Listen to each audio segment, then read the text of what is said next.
지난 주일에는 예수님과 제자들이 갈릴리 호수를 건너다가 광풍을 만난 그 사건에 관해서 보았습니다. 예수님이 광풍을 뚫고 갈릴리 맞은편 그라사 지방에 도착하셨을 때에 귀신 들린 한 사람을 만나게 됩니다. 정말 이 사람은 굉장히 끔찍한 그런 상황 가운데 있었습니다. 옷도 입지 않고 무덤 사이에 그렇게 살고 있었습니다. 동네 사람들이 이 사람을 쇠사슬과 쇠고랑에다가 이렇게 묶어 두었는데 한 번씩 그 괴력이 나오면은 그 쇠사슬과 쇠고랑을 끊어버리고 광야로 내달아 도망가곤 그렇게 했습니다. 마가복음에 보시면은 이 사람은 돌로 자기를 이렇게 찍으면서 자해하고 있었다 그렇게 나오는데 너무 비참한 너무 처참한 그런 모습입니다. 그래서 예수님이 이 사람을 불쌍히 여기시고 고쳐준 사건이 바로 오늘 본문의 말씀입니다. 지난주에 보았던 갈릴리 호수의 그 사건은 밖에서 일어났던 광풍에 관한 말씀이고, 오늘 본문은 사람 안에서 일어났던 휘몰아친 광풍에 관한 그런 말씀입니다. 예수님이 바람과 파도를 꾸짖어 잠잠하게 하신 것도 그 지금 귀신 들린 자를 이렇게 꾸짖어 온전하게 하시는 것에 대한 하나의 예고편으로 그렇게 보여주신 것이라 볼 수 있습니다. 자, 오늘 본문이 의미하는 것이 무엇인가에 관해서 우리가 함께 말씀을 보겠습니다. 자, 오늘 본문에서 예수님은 우리에게 굉장히 중요한 것을 알려 보여주시는데요. 자, 먼저 예수 없는 인생이 결국 어떻게 되는가 하는 것에 대해서 말씀합니다. 자, 예수님이 거라사의 지방의 갈릴리 맞은편에 있는 그 지역인데 거기에 도착하니까 귀신 들린 한 사람이 예수님 앞에 찾아왔습니다. 우리 28절 같이 한번 읽을까요? 있습니다. 시작. 예수를 보고 부르짖으며 그 앞에 엎드려 큰 소리로 불러 이르되 지극히 높으신 하나님의 아들 예수여, 당신이 나와 무슨 상관이 있나이까? 당신께 구하노니 나를 괴롭게 하지 마옵소서 하니. 이건 이미 예수님이 그 사단에게 그 사람에게서 나오라라고 명령하셨기 때문입니다. 그리고 이제 예수님 앞에 이 귀신 들린 자가 나왔을 때에 그에게 내 이름이 무엇이냐라고 물으니까 뭐라고 대답합니까? 군대입니다. 레기온입니다. 그렇게 했는데 이것은 많은 귀신이 들어있다는 그런 말입니다. 그리고 그 군대라는 것은 그 사람의 이름이 아니라 그 사탄의 귀신의 이름입니다. 귀신이 지금 이 사람의 인격을 사로잡고 있다. 그 사람의 존재를 의미하는 이름을 빼앗아서 그 사람을 사로잡고 있다. 그런 것이 됩니다. 그래서 귀신이 예수님 앞에 이렇게 나온 것은 제발 자기를 무저갱에 보내지 말아달라, 무저갱에 집어넣지 말아달라라고 간청하기 위해서입니다. 무저갱이라는 것은 밑이 없는 그런 어떤 구덩이 같은 것을 이야기하는데, 구약에서 하나님을 대적한 그 타락한 천사들과 악한 영들을 하나님이 가두어 놓는 형벌의 장소이고 또 임시 감옥과 같은 그런 곳입니다. 나중에 요한계시록에 가면은 그 모든 악의 세력들을 불못에다가 다 이렇게 소멸시켜 버리기 전까지 있는 그런 곳입니다. 귀신은 무저갱에 가는 대신에 차라리 돼지떼에 들어가게 해달라 그렇게 부탁을 하는데 예수님이 이것을 허락하셨습니다. 그러자 이번에는 돼지들이 미쳐가지고 호수로 내리달아서 몰사당하고 말았습니다. 마가복음에 따르면은 돼지떼가 몇 마리였는가 하면은 2,000마리라고 그렇게 했습니다. 여러분, 돼지 2,000마리는 지금도 굉장한 그런 재산이지만은 이건 당시에는 굉장한 그런 재산이었을 겁니다. 아마 그 마을 사람들이 공동으로 그렇게 사육하는 있었던 것 같은데요. 그리고 또 그 주변에 로마 군대가 주둔하고 있었는데 그 군대에 군나병으로 사육하고 있었을 거라고 주장하는 사람들도 있습니다. 하지만 여러분, 문제는 뭐냐면은 왜 예수님이 그 군대의 귀신이 돼지떼에게 들어가게 하셨는가, 허락하셨는가 하는 것이고, 그래서 그 마을 주민들의 생업을 완전히 파탄을 내셨는데 왜 그렇게 하셨는가 입니다. 왜 그렇게 하셨을까요? 자, 여러분, 예수님은 이 사탄의 정체가 무엇인가를 이렇게 가장 극적으로 폭로하기 위해서 그렇게 하셨습니다. 사탄이 이 사람을 지금 이 지경으로 만든 거 아닙니까? 그리고 그 사람으로 볼 때는 귀신이 자기 안에 들어와서 지금 가장 비참하고 불행한 인생이 되고 만 것이죠. 예수님은 한 사람이 그렇게 귀신이 들려서 인생이 파탄나는 것을 얼마나 통분하셨겠습니까? 여러분, 얼마나 그 사람이 불쌍했겠습니까? 자, 그런데 문제는 그 한 사람뿐만 아니라는 것이지요. 무수한 사람들이 사탄의 권세에 사로잡혀 정말 불행하고 비참한 잃어버린 인생을 그렇게 살아가고 있습니다. 그리고 또 그것은 어떤 한 사람들만의 문제가 아니라 사탄의 세력은 우리 사회를, 이 세상을 이렇게 지배하고 만들고 있다는 겁니다. 그래서 이 돼지떼가 보여주는 것은 사탄이 지배하는 이 세상과 사람들의 운명이 결국은 이렇게 된다는 것, 이것이 사탄의 목적이라는 것을 아주 생생하고 극적으로 보여주는 하나의 연기인 것입니다. 여러분, 귀신의 존재라는 것은 존재와 활동은 눈에 잘 보이지 않는 것인데, 이 돼지의 파멸을 통해서 그 파괴적인 활동성을 눈에 보이는 방식으로 그렇게 시각화해서 이렇게 보여준 것이죠. 이렇게 사탄의 정체를 폭로하기 위해서 예수님께서 그렇게 하셨고, 그리고 또 예수님께서 왜 이 땅에 오셨는가 하는 것을 말씀하려고, 가르치려고 하시는 건데, 바로 이런 사탄의 권세를 멸하기 위해서 예수님이 오셨다라는 것을 말씀합니다. 요한일서 3장 8절에 보시면은 하나님의 아들이 나타나신 것은 마귀의 일을 멸하려 하심이라 그렇게 했거든요. 마귀의 일이 무엇인가 하는 것을 지금 이 귀신 들린 사람과 돼지떼가 잘 보여주고 있습니다. 그러니까 이 마귀의 일은 사람들을 죄에 올가매고, 그리고 거짓에 속게 하고, 하나님을 떠나고 하나님을 거역하게 하고, 그래서 결국은 그 인생이 파멸과 죽음으로 끌고 가는 그 어둠의 모든 세력을 마귀의 일이라고 하는 겁니다. 자, 여러분, 이것은 정확하게 하나님이 하시는 일과 반대되는 겁니다. 그리고 예수님이 이 땅에 오신 목적과 정반대되는 것입니다.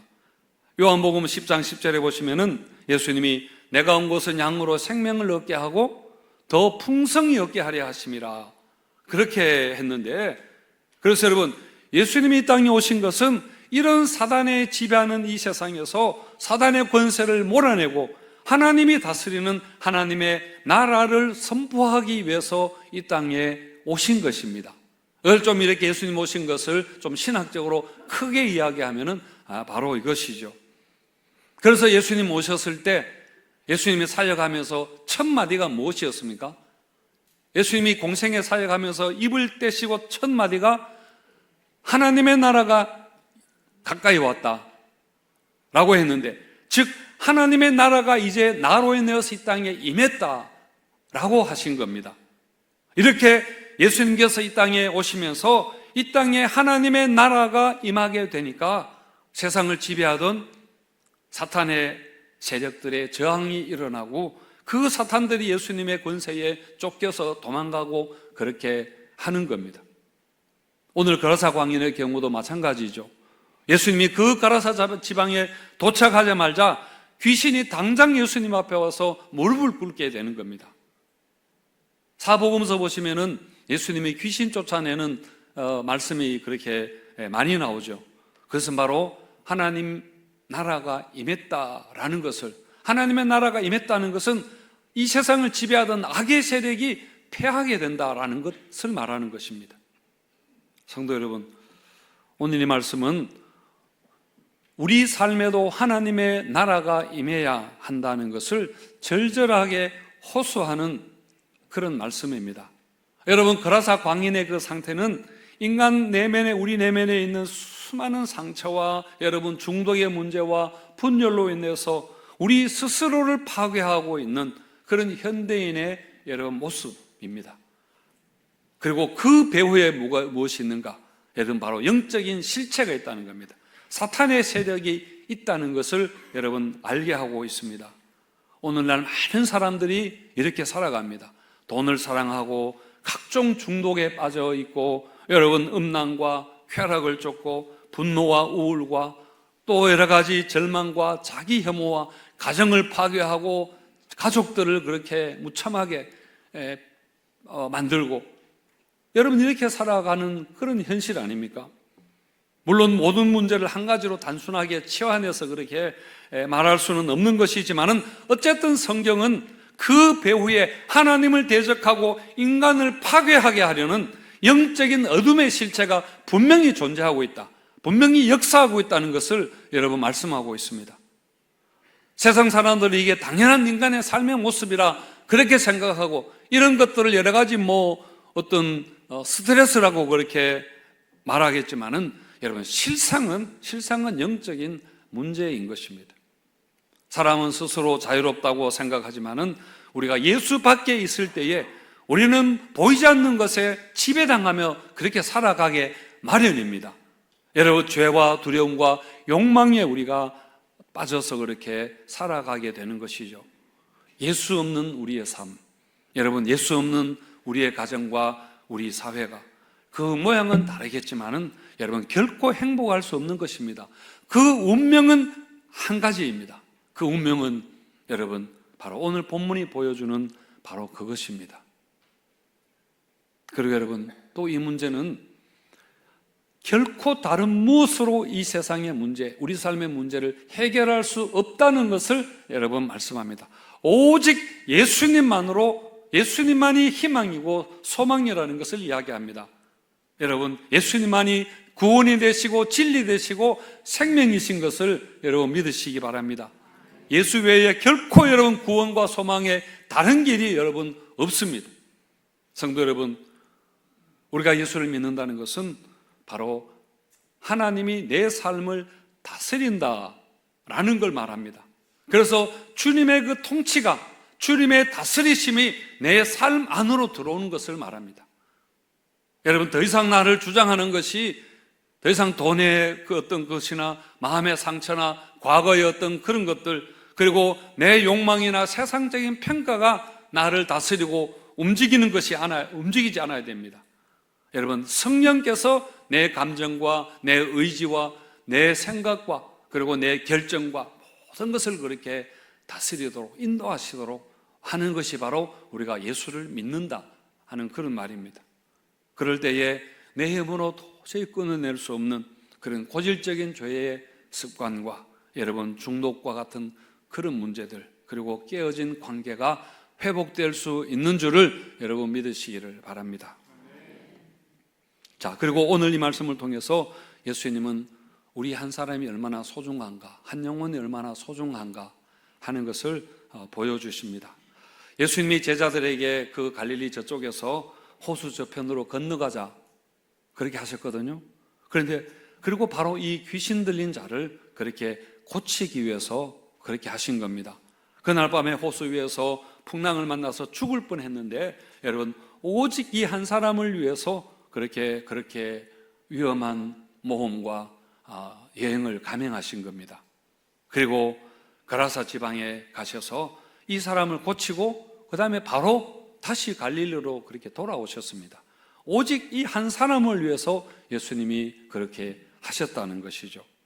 누가 이 사람을 도와달라고 한 것도 아니었고 예수님께서 스스로 그 사람에게 찾아가서 그 위에서 건너가신 겁니다.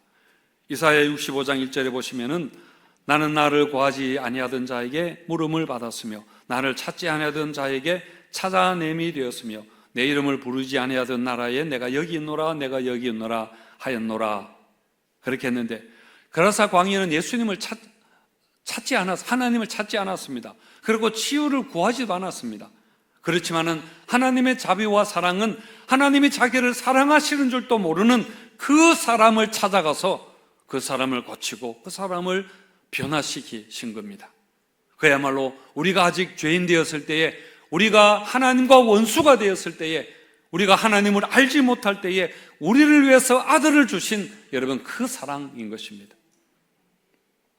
누가복음에 나오는 이런 양을 찾은 비유도 마찬가지죠.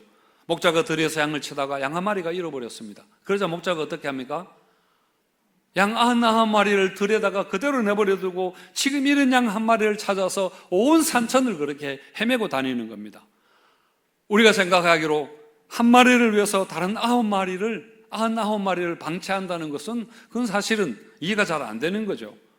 하지만 여러분, 이것은 사랑은 이해타산과 효율성의 문제가 아니라 예수님께서 한 영혼을, 잃어버린 한 영혼을 얼마나 소중히 여기시는가 하는 하나님의 마음을 보여주기 위한 그런 비유의 말씀입니다.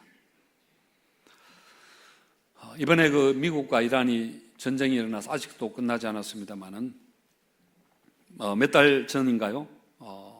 미국의 F-15 그 전투기가 이란의 미사일에 의해서 격추당한 일이 있었습니다. 그래서 전투기에 타고 있던 조종사 2명은 비상 탈출했지만은 그들이 그 비상 탈출해서 떨어진 곳이 이란 영토의 아주 깊숙한 곳에 떨어지고 말았습니다. 그러자 미국은 즉각 이들을 구출하기 위해서 대대적인 작전을 하게 됩니다. 그래서 수백 명의 특수부대와 정찰요원들을 그렇게 투입하고 백수십 대의 그 항공 전력을 동원해서 결국은 그 사람을 구출해 내게 되죠. 하지만 그 과정에서 많은 미군의 손실이 있었습니다. 그 다른 그 전투기가 격추되고 이렇게 구출용 헬기가 그렇게 피격되고 또 수송기 2대를 거기에서 폭파시키고 그렇게 와야 하는 등의 엄청난 물리적인 군사적인 그런 피해가 있었습니다. 그런데 왜 두 사람을 위해서 이렇게까지 하는가 하면은 미군에게는 이전부터 내려오는 하나의 신조가 있다고 합니다. 그게 뭐냐면은 전우를 결코 적의 손에 남겨두고 나오지 않는다.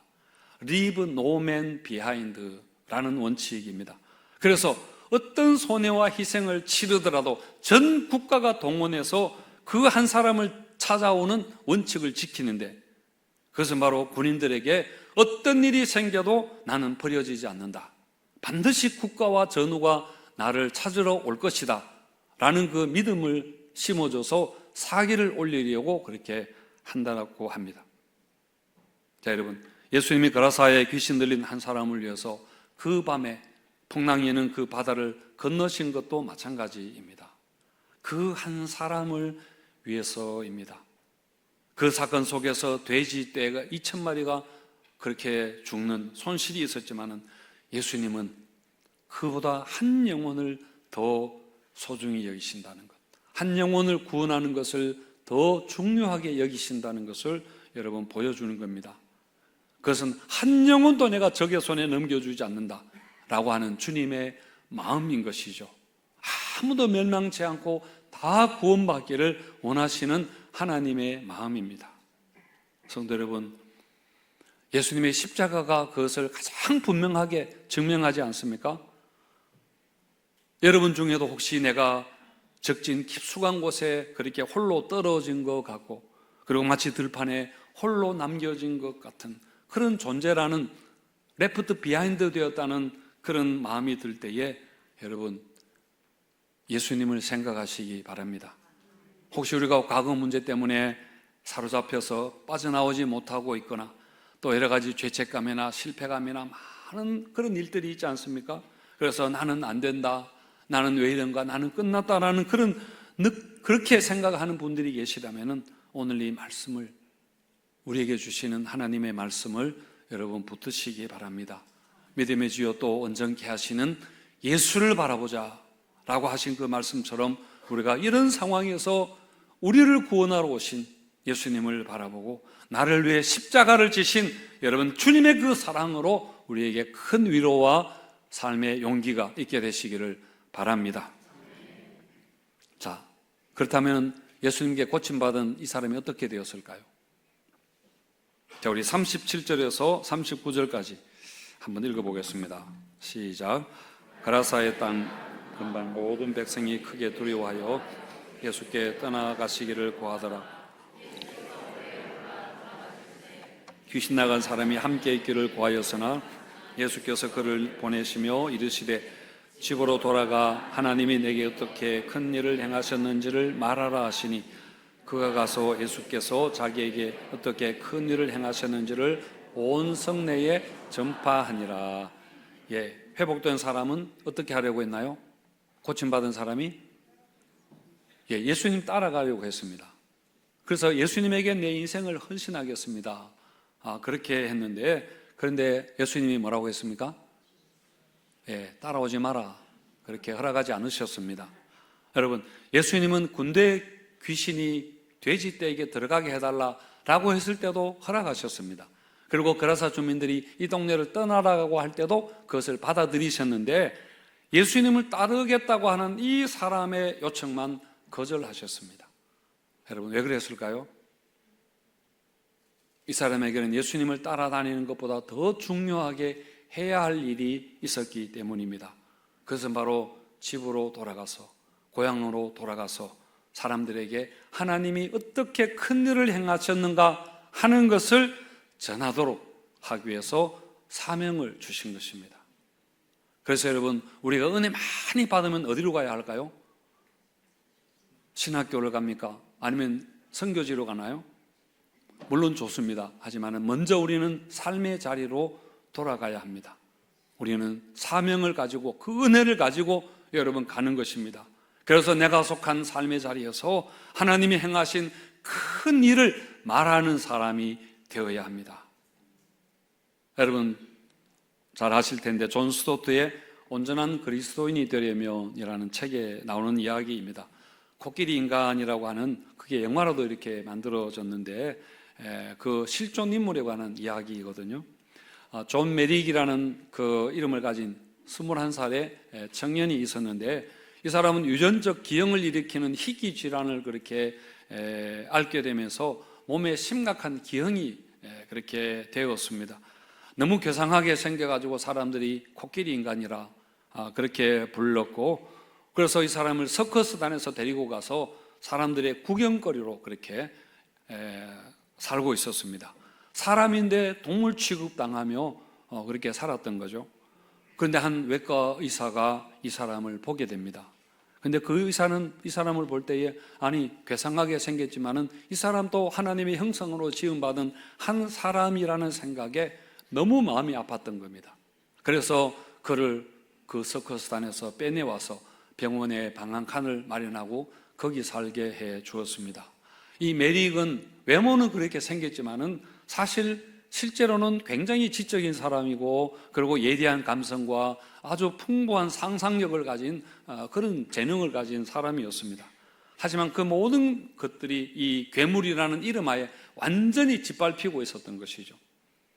어느 날 한 유명 여배우가 이 메릭을 방문해서 악수를 청했는데 그는 주체할 수 없어서 없게 그렇게 울었습니다. 여러분, 악수는 동정이나 적선의 표시가 아니라 동등함에 대한 표시 아닙니까? 난생 처음으로 인생 대접, 인간 대접을 받은 것입니다. 그리고 이제 그 일이 알려지면서 많은 여러 사람들이 찾아와서 방문하고 격려하고 그렇게 했는데, 그러면서 이 괴물 같던 인간이 점점 한 사람의 온전한 사람으로 변화되어 갔다는 그런 이야기입니다. 존 스토터가 이 이야기를 소개하면서 이게 바로 복음의 능력이다, 그렇게 했습니다. 인간은 모두 하나님의 형상을 가진 고귀한 존재이다. 그런데 현재 그렇지 못한 사람들이 많이 있다. 그래서 오직 복음만이 인간을 인간되게 한다 말했습니다. 성도 여러분, 사실 복음의 관점에서 본다면은 이게 우리의 이야기이기도 합니다. 그때의 우리도 하나님을 거역하고 육체의 욕심을 따라 살았던, 죄와 사망의 냄새를 풍기던 그런 괴물과 같은 인생이었습니다. 하나님 나라의 관점에서 볼 때에 C.S. 루이스가 이 거라사 광인 사건을 언급하면서 이렇게 고백했는데요. 자기 스스로에게 고백하기를, 나의 회심전 삶은 욕망의 동물원이요 야망의 정신병원이요 두려움의 유치원이요 애지중지하는 미움의 후궁이었다. 나의 이름은 군대였다. 레기온이었다. 그렇게 했습니다. 여러분, 이것은 C.S. 루이스의 뿐만 아니라 우리 모두의 고백입니다. 여러분, 죄라는 관점에서 볼 때에 우리도 거라사의 광인이고 우리도 여러분 존 메릭 같은 사람이었지만은 그러나 이제는 긍휼이 풍성하신 하나님의 그 크신 사랑으로 인해서 여러분, 하나님이 우리를 예수 안에서 살리셨고 예수 그리스도와 함께 일으키시고 예수 안에서 하늘에 앉게 하신 것입니다. 정말 우리를 사람 되게 하신 것입니다. 그게 바로 예수님의 십자가 사랑이고 그게 바로 여러분 복음의 능력인 것입니다. 성도 여러분, 그렇다면 이런 은혜 받은 우리가 어떻게 살아야 할까요? 먼저는 여러분, 내가 하나님 앞에서 이렇게 존귀한 자라는 것을 여러분 분명하게 아시는 겁니다. 내가 환경과 내가 가진 이런 조건들이 어떠한가, 세상의 평가와 전혀 상관없이 내가 얼마나 하나님 앞에서 존귀한 자인가 하는 것을 우리가 믿는 것입니다. 나를 위해서 풍랑을 헤치고 호수를 건너시는 정도가 아니라 나를 위해서 십자가를 지신 그런 주님의 사랑을 받는 우리라는 것입니다. 그래서 여러분, 우리가 예수 믿는다는 것은 주님께서 내 삶을 다스리도록 허용하는 것입니다. 내 감정과 의지와 생각과 모든 우리 가정과 모든 인생을 주님이 다스리시도록 그렇게 주님에게 맡기는 것이죠. 그리고 또 우리가 살아가야 할 이유가 있습니다. 그것이 바로 사명입니다. 우리 삶의 자리에서 하나님이 나에게 행하신 그 일을 여러분 전하는 것입니다. 그래서 하나님 앞에서 지금도 잃어버린 자들, 잃어버린 인생을, 빼앗긴 인생을 살아가는 많은 사람들을 돕는 일에 우리가 쓰임받는 것입니다. 여러분, 이게 바로 우리가 선교 사명적 존재로 살아가는 것입니다. 오늘 이 말씀을 통한 은혜가 우리 성도님들과 우리 모두 10년 가운데 더 삶의 자리에 넘치게 되시기를 주님의 이름으로 축원드립니다.